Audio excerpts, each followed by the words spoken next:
समय के साथ साथ राजा कृष्णदेव राय की माता बहुत वृद्ध हो गई थी। एक बार वह बहुत बीमार पड़ गई। उन्हें लगा अब वे शीघ्र ही मर जाएंगी। उन्हें आम बहुत पसंद था, इसीलिए जीवन के अंतिम दिनों में वे आम दान करना चाहती थी। सो उन्होंने राजा से ब्राह्मणों को आमों का दान करने की इच्छा प्रकट की। वह समझती थी कि इस प्रकार दान करने से उन्हें स्वर्ग की प्राप्ति होगी।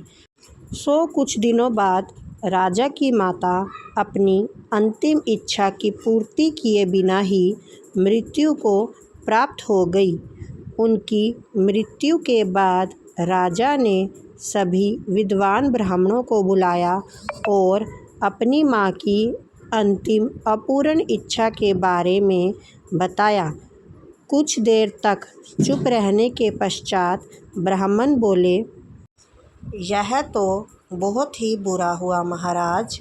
अंतिम इच्छा के पूरा ना होने की दशा में तो उन्हें मुक्ति ही नहीं मिल सकती, वे प्रेत योनि में भटकती रहेंगी। महाराज, आपको उनकी आत्मा की शांति का उपाय करना चाहिए। तब महाराज ने उनसे अपनी माता की अंतिम इच्छा की पूर्ति का उपाय पूछा।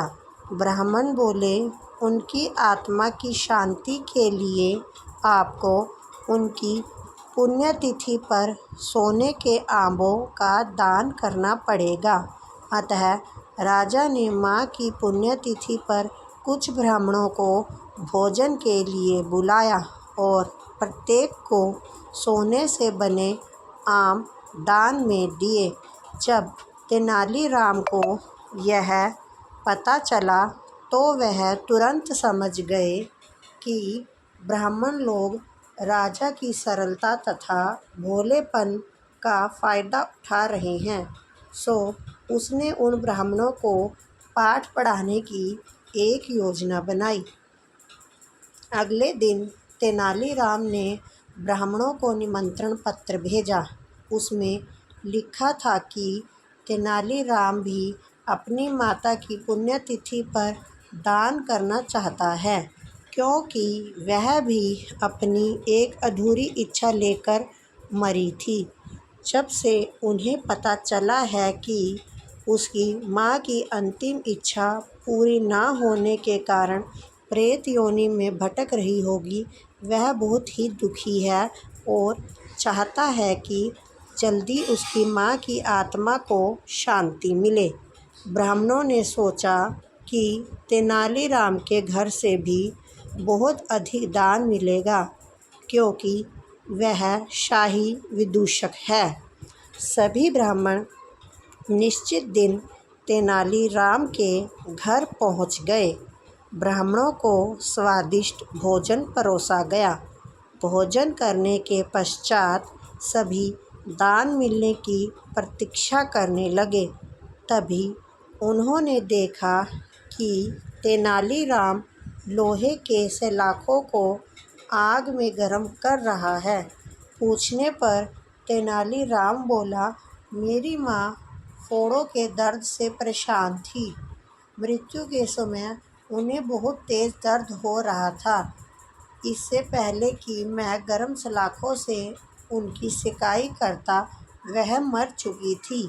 अब उनकी आत्मा की शांति के लिए मुझे आपके साथ वैसा ही करना पड़ेगा जैसे कि उनकी अंतिम इच्छा थी। यह सुनकर ब्राह्मण बौखला गए। वे वहाँ से तुरंत चले जाना चाहते थे।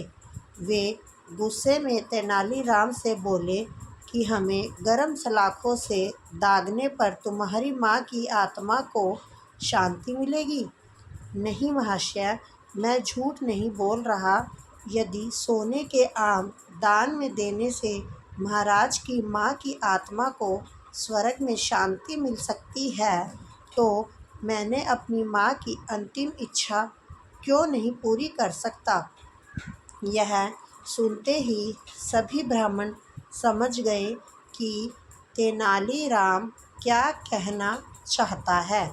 वह बोले, तेनालीराम हमें क्षमा कर दो, हम वे सोने के आम तुम्हें दे देते हैं, बस तुम हमें जाने दो।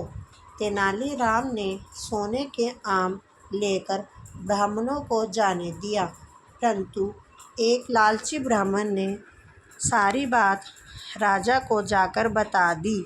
यह सुनकर राजा क्रोधित हो गए और उन्होंने तेनालीराम को बुलाया।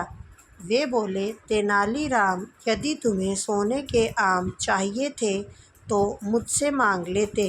तुम इतने लालची कैसे हो गए कि तुमने ब्राह्मणों से सोने के आम लिए।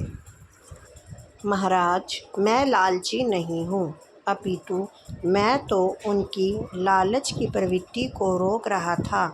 यदि वे आपकी माँ की पुण्यतिथि पर सोने के आम ग्रहण कर सकते हैं तो मेरी माँ की पुण्यतिथि पर लोहे की गर्म सलाखें क्यों नहीं झेल सकते।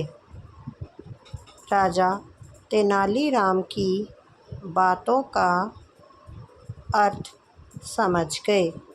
उन्होंने ब्राह्मणों को बुलाया और उन्हें भविष्य में लालच त्यागने को कहा।